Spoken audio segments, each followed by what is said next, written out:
Okay, here's a short video on a budget 455 build that I'm doing while I'm waiting for the heads on that other 455 that's going to go into the 70. Anyway, this is the other 73 block that I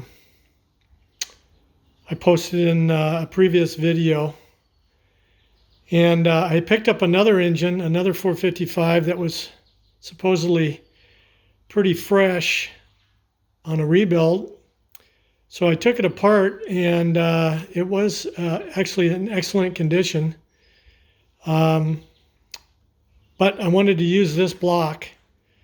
So I had this block bored 30 over to match the pistons and rotating assembly that came out of the that other engine that I bought. So anyway, I cleaned it all up, cleaned everything up, polished up the crank, polished it up real well. It came out nice. The pistons cleaned up real well. And like I said, I had this block bored 30 over to match the pistons. Anyway,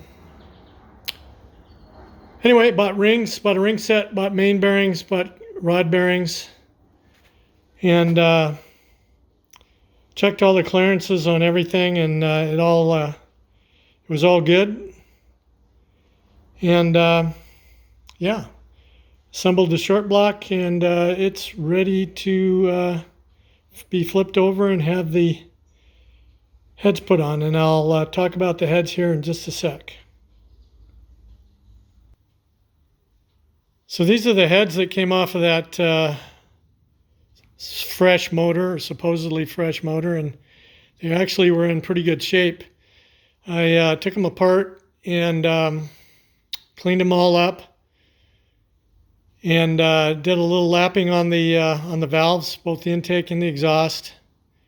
As you can see, the springs look like stock replacements, and they were shimmed, and it had a nice valve job on it. But I went ahead and did a little lapping job on it, and put new seals on it, and put it back together again.